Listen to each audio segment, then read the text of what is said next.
उम्मीद आप बहुत ही अच्छी होंगी। तो चलिए आज हम इस वीडियो की शुरुआत करने वाले। देखिए आज हम इस वीडियो में क्या पढ़ने वाले, सबसे पहले तो आप ये जानेंगे कि ये किस क्लास के लिए है। तो क्लास नंबर 10th के लिए है, जो चैप्टर नंबर 6 है, जिसका नाम है त्रिभुज। अर्थात एक्सरसाइज देखेंगे, अगर प्रश्नावली देखेंगे 6.2 निकलेगी। अब इसमें हम क्या है, थेल्स की पिरामिड, अर्थात आप इसे शॉर्ट में थेल्स की पिरामिड बोल सकते हैं, तथा अगर आपको शुद्ध हिंदी में देखना है तो कहते हैं आधारभूत समानुपातिक पिरामिड। इसे इंग्लिश में कहते हैं बेसिक प्रोपर्टिनल थ्योरम, अर्थात शॉर्ट में कह सकते हैं बीटीपी। देखिए पहले ये क्या होते हैं, पहले आप इसे समझेंगे, उसके बाद हम क्वेश्चन पाएंगे, फिर क्वेश्चन को भी डिटेल से करेंगे। तो ये क्या होती है, देखिए ये होती है, यदि आपके सामने कोई त्रिभुज दिया हो और उसकी तीनों भुजाओं में से, तीनों भुजा यानी कि कोई सी भी भुजा हो सकती है, यदि उसके समांतर एक अन्य भुजा खींच दी जाए, तो हमने तीनों त्रिभुज में से एक भुजा ली, ये कौन सी, क्यू आर। क्यू आर के समांतर हमने ई एफ खींची। तो ये जो ई एफ है, ये अन्य दो त्रिभुजों को, भाई इसके तो हमने समांतर खींची, तो ये तो गिनती में आएगी नहीं, बची कौन, ये अन्य दो हमारी, ये बची एक तो एक इधर की, अर्थात पी क्यू और पी आर ई क्यू बराबर होगी पी एफ बटे एफ आर। तो समझ में आ गई। आधारभूत समानुपातिक पिरामिड क्या होती है कि त्रिभुज की किन्हीं दो तीनों भुजाओं में से एक भुजा के समांतर एक भुजा खींच दी जाए, तो जो भुजा खींची गई त्रिभुज की अन्य भुजाओं को समान अनुपात में विभक्त कर देती है, उसे ही आधारभूत समानुपातिक पिरामिड कहते हैं, जिसे शॉर्ट में बीपीटी बोल देते हैं। आप चलिए क्वेश्चन देख लेते हैं। क्वेश्चन नंबर 2 है। इससे पहले हमने पिछली वीडियो में क्वेश्चन नंबर 1 तथा इसका बेसिक जान लिया था। तो चलिए अब क्वेश्चन की शुरुआत करते हैं। क्वेश्चन को बड़े ध्यान से पढ़ेंगे, फिर देखेंगे क्या बोला है। इसमें बोला है किसी त्रिभुज पी क्यू आर की भुजाएं पी क्यू तथा पी आर पर क्रमशः बिंदु ई और एफ पर स्थित है। देखिए ये कह रहा है कोई त्रिभुज है पी क्यू आर, भाई पी क्यू आर कोई ट्रायंगल है। आप इसने देखिए इतना पढ़े पहले ध्यान से।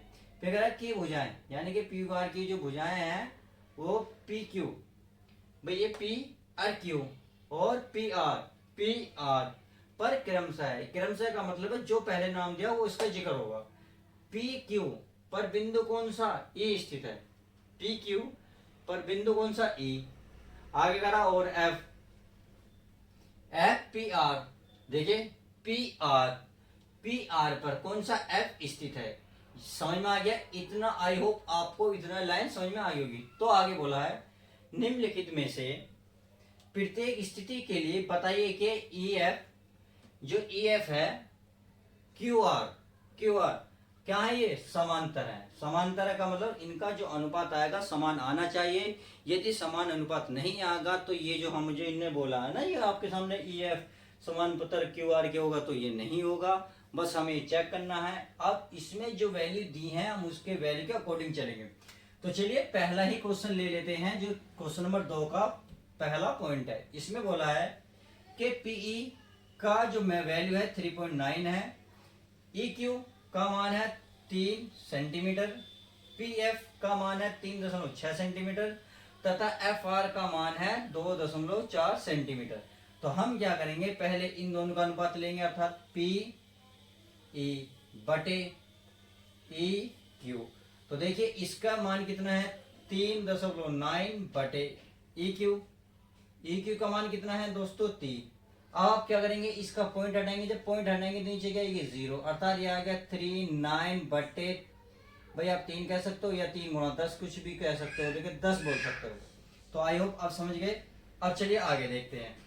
आगे कह रहा है, देखो अगर ये कट रहा है तो काटेंगे, 3 से काटा कितनी बार, 3 ही कम 3, 3 3 9, तो ये आ गया 13 बटे 10। अब 10 से डिवाइड करोगे तो ये आएगा 1.3। अब देखते हैं ये वाला पी एफ बटे एफ आर। अब पी एफ की वैल्यू कितनी है दोस्तों 3.6 बटे एफ आर का मान क्या 2.4। अब आप देख रहे हैं पॉइंट के बाद एक अंक है, पॉइंट के बाद एक अंक है, तो पॉइंट से पॉइंट कैंसिल, तो कितना बचा 36 बटे 24। अब आप ऐसा करो, काट लो इसे। किस चीज से काटोगे, देखिए ये कट रहा है आई का आपका 12 से, तो 12 के 36, 12 दूनी 24, 12 दूनी 24। अब आप इसको डिवाइड करेंगे तो 1.5। तो हमने देखा भाई पीई, देखिए पीई बटे ई क्यू का जो अनुपात है पी एफ बटे एफ आर के अनुपात के बराबर नहीं है। क्यों? क्योंकि देखिए यहाँ आया 1.3 सेंटीमीटर, यहाँ आया 1.5 सेंटीमीटर जी, ये दोनों आपस में क्या है, बराबर नहीं है। तो आप ये कह सकते हैं कि ई एफ समानुपाती जो है क्यू आर के नहीं है। तो आई होप आपको क्वेश्चन नंबर जो 1 था वो क्लियर हो गया होगा। पहले इनका रेशियो निकालेंगे, अगर रेशियो इक्वल आता तो मान सही है, नहीं तो वो गलत है। तो चलिए अब क्वेश्चन नंबर देखते हैं नेक्स्ट क्या कहता है। क्वेश्चन नंबर 2 ये बोल रहा है PE 4 centimetre, QE 4.5 centimetre, PF 8 centimetre, RF 9 centimetre. तो हम पहले क्या लेंगे, इन दोनों भुजाओं को लेंगे। तो ये कह रहा है पीई बटे क्यूई बराबर होगा 4 सेंटीमीटर बटे 4.5। तो इतना समझ में आ गया। अब देखिए अगर इसकी पॉइंट हटाऊंगा तो ऊपर क्या पहुंचेगी 0, तो बचा 40, नीचे बचा 45।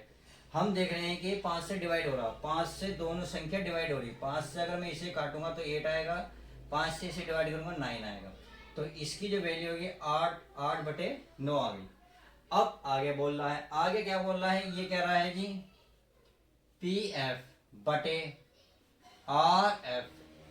पी एफ का मान कितना है दोस्तों 8, और आर एफ का मान कितना है 9 सेंटीमीटर। ये भी क्या सेंटीमीटर कट जाएगा। अब देखिए एक बात देखिए, PE QE P F R F का जो रेशियो आया बराबर आया नहीं आया, तो आप ये कह सकते हैं, क्योंकि जब इन दोनों का रेशियो बराबर आया तो आप ये बोल सकते हैं जो यहाँ दिया है ई एफ समानुपाती है क्यू आर के, और यही आपके क्या होगा आंसर होगा। क्योंकि हमसे यही बोल रहा है कि इनको चेक करके बताइए क्या ई एफ क्यू आर के समांतर है।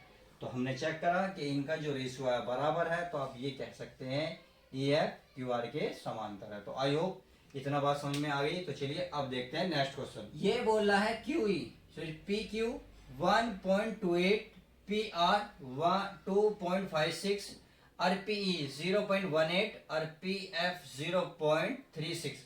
तो इसका पहली भुजा लेंगे अर्थात पी क्यू बटे पी आर, ये बात समझ में आ गई।